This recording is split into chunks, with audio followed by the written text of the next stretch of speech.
Section 1. In this section, you will hear a conversation between a woman and the librarian.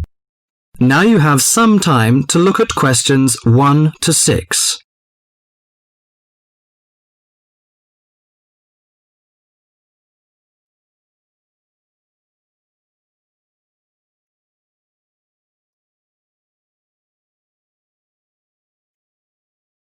Now listen to the talk and answer the questions 1 to 6. Good morning. Good morning. Can I help you? Yes, I'd like to join the library. We're new to the district, you see. Certainly. Well, all we need is some sort of identification with your name and address on it. Oh dear.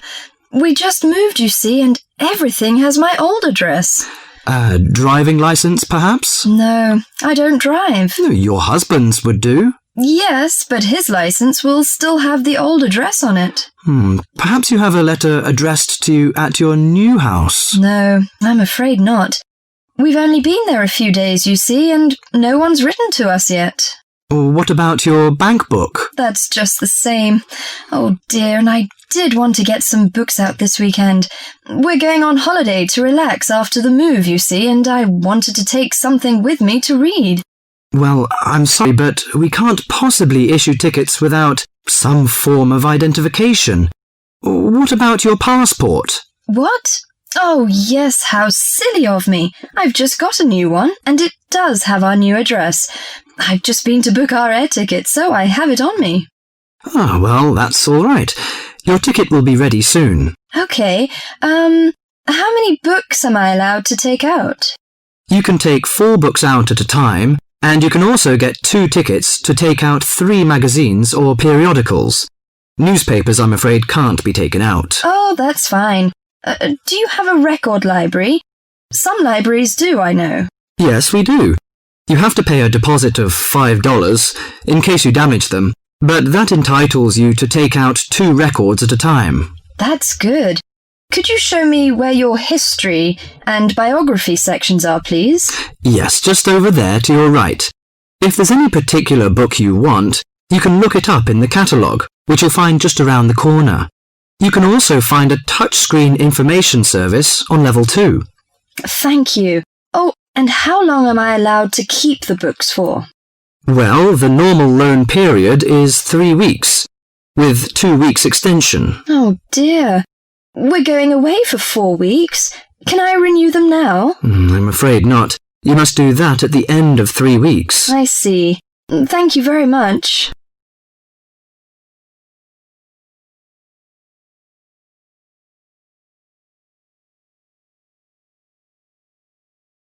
Before the talk continues, you have some time to look at questions 7 to 10.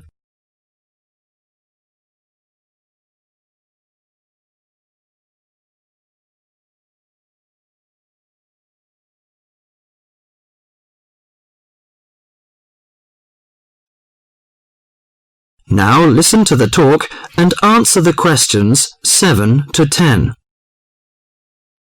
Well, let's go into some details. Your name, please, madam? My name is Barbara. The surname is Cooper. It's spelt as Cooper. Fine. And what's your contact number? If we have new books coming, we can contact you in time. Good. You can call me on 723-6518, but it's better after 5 p.m. You know I have to work during the daytime. Do you need the office number? I don't think so. It's enough. Could you tell me the address? I lived in King Road, but of course you need my new address. It's 25 St. Mary Road, Hanwell. That's Hanwell. Is that right? Yes. Do you need the passport number? I just brought it with me. Here you are. Yes, thank you. The number of your passport is G5798-0942. OK, and your ticket is ready. The number is M930123. Thank you. Could I take a look around and check out some books? Of course, as you like. That is the end of section 1.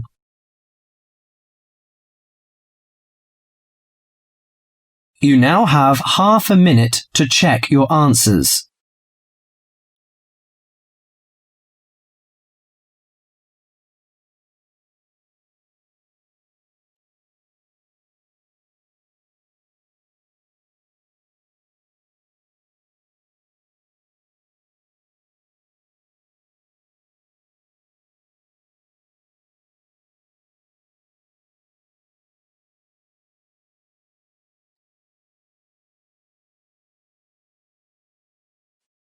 Section 2.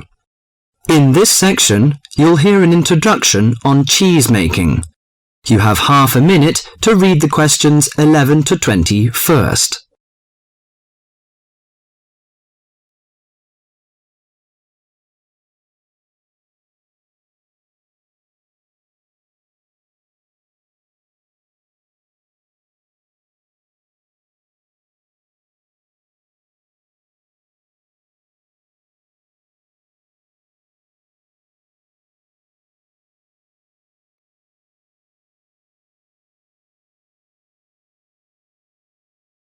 Now listen to the monologue carefully and answer questions 11 to 20.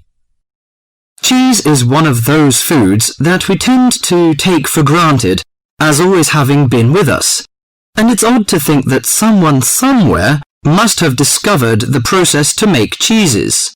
That takes place today. In the studio to tell us all about it is Monica Maxwell. Today, we all know that the process of making cheeses takes place when microorganisms get into milk and bring about changes in its physical and biochemical structure. Well, obviously, we don't know who discovered the process, but it's thought that it came from Southwest Asia about 8,000 years ago.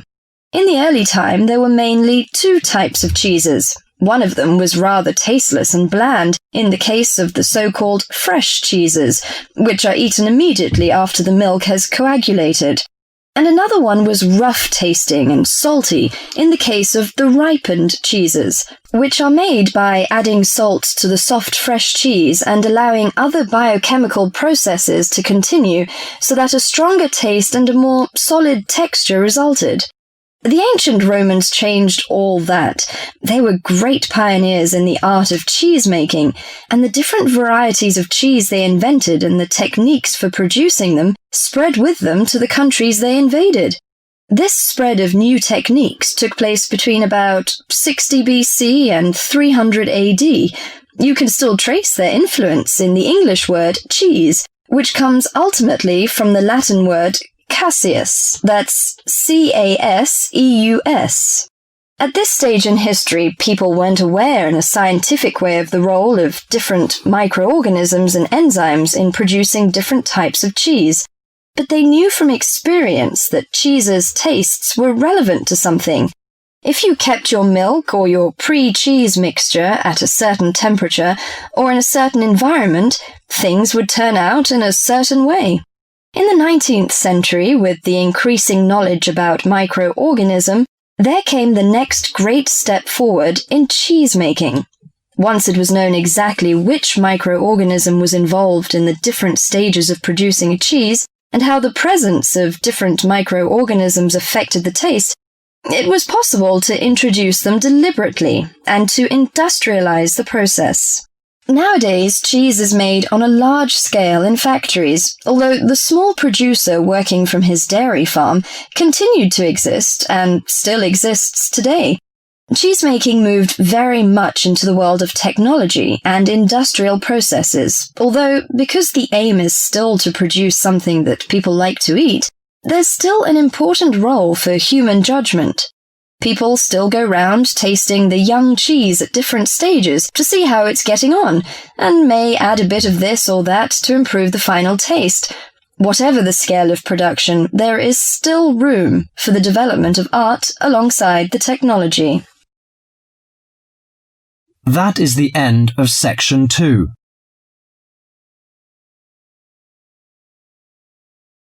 You now have half a minute to check your answers.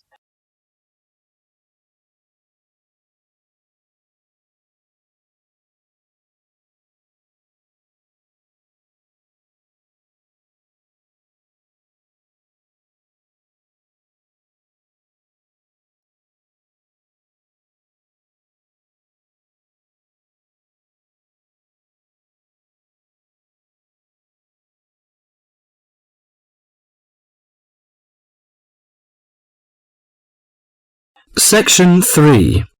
In this section, you will hear a conversation between John Watson and several environmental science students. Now you have half a minute to read the questions 21 to 30.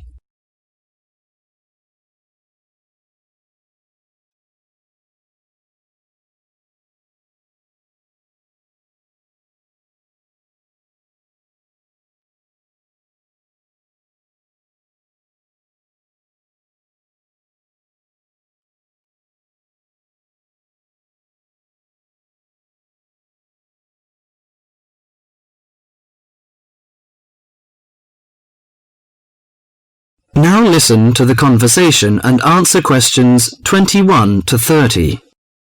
Good morning, everyone. I'd like to introduce our guest to you, John Watson. We're delighted to have John with us today to share his views on conservation. As environmental science students, I know you'll have a lot of questions. So let's kick off by asking him to tell us how he got involved in the environmental movement. Thank you, Deborah. It's nice to be here. When I was 7 years old, back in the 1940s, my father bought 200 acres of land on the central coast of New South Wales in eastern Australia. The marvellous thing about it was that it was virgin bush. In other words, completely natural. But this kind of country doesn't exist anymore. Oh, what do you mean by that? Well, let me explain. We went to live there when I was 10. When I was 12, the foxes and cats appeared. And by the time I was 14, there were no native animals left. You mean that within 4 years, all the native animals had gone? That's exactly what I mean. But it took a while for people to realise what was going on. So, you're saying that it was the cat and the fox that killed off the native animals? Absolutely right. But back in the 1970s, people didn't realise it. Even though Australia was losing wildlife faster than the rest of the world combined, people were blaming the farmers and miners, but not their lovely little pussycats. They're domestic cats you're talking about? Exactly. And what's more, they didn't want to know. Can you tell us how you set about proving your theory that it was feral cats and foxes which were killing native animals? Well, I moved to South Australia specifically to set up a wildlife sanctuary there.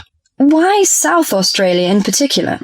I chose South Australia because it was the only state where it was still legal for me to fence off an area and put back locally extinct animals. That was very far-sighted of them, wasn't it? Well, not exactly. They just hadn't got around to making it illegal. Though they soon tried to, once they realised what I was doing. Did you ever get into trouble for your actions? Yes, once or twice. In 1976, they put me in jail for cutting down some pine trees to allow me to build a fence to keep out the cats and foxes. How did you get out of that situation? Well, I signed an agreement saying that I wouldn't go on building the sanctuary, but then I just kept on building it. That was very brave of you. Well, I figured that I had signed under duress, so I didn't feel bound by it. The sanctuary was completed in 1983 and opened to the public in 1985, and within a year it was overrun with native animals. There are other ways of protecting endangered animals, though, aren't there? You can raise public awareness through research and educational programs. Well, I don't have much time for that. Unfortunately, today we measure success in science, not by your results, but by how much funding you get. What you've done is obviously admirable. But don't you think there's an argument for letting nature take its course? I mean, don't you think cats and foxes have a right to live too? Well, no, not really. They were introduced to this country, but they don't belong here. But aren't you trying to turn back the clock? These other animals are here now. What is so important to you about native species that justifies killing any number of alien ones? I believe that evolution gave us a paradise, and that we will lose everything unless we understand the need for balance. But really, at the end of the day, it's just a belief. It's just a feeling. That is the end of section 3.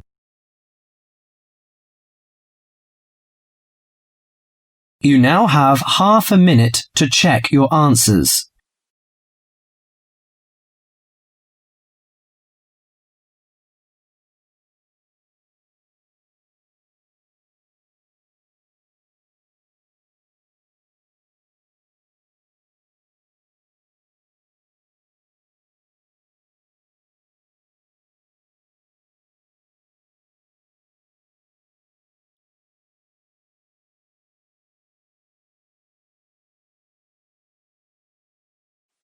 Section 4. In this section, you will hear a lecture on the research on teen brain. Now you have half a minute to read the questions 31 to 40.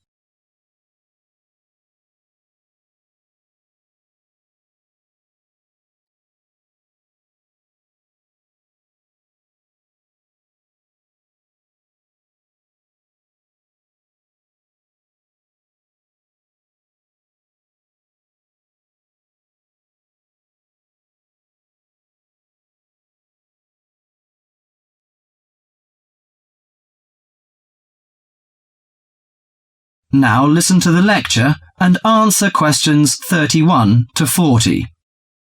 Today our guest is Joseph Parks, Medical Director for the Botany Department of Mental Health. He's going to give a lecture about the research on teenage brain. Good morning, everyone. Today I'm going to introduce the new research about adolescent mind, the teenage brain. How much do you know about that? Do you believe in brain scanning? Do you think we can judge whether a teen is normal or mentally ill?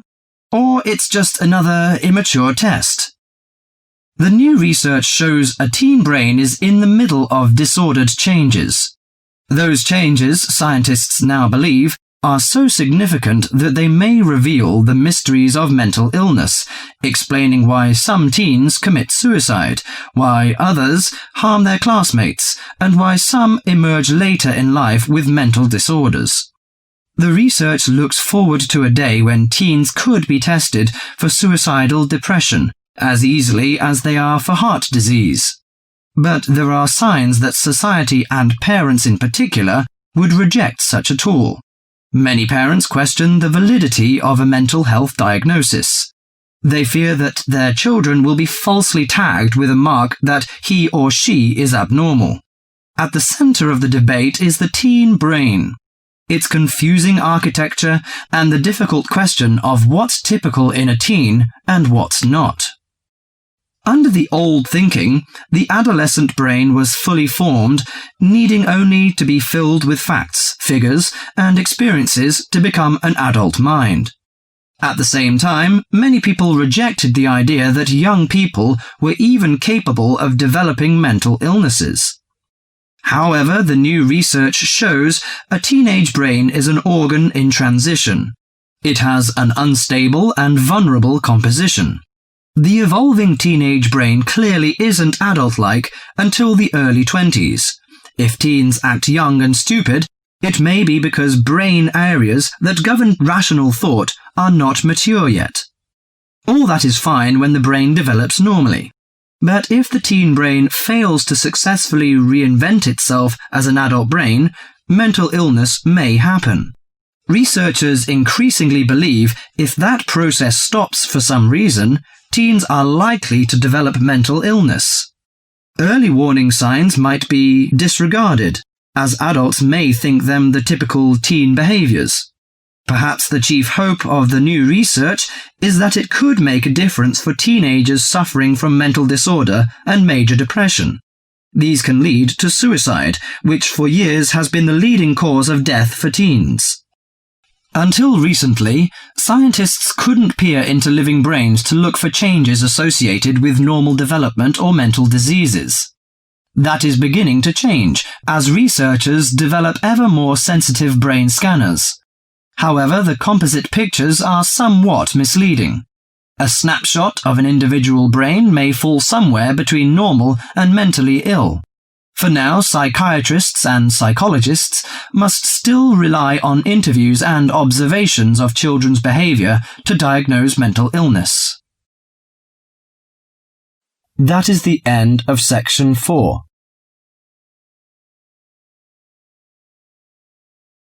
You now have half a minute to check your answers.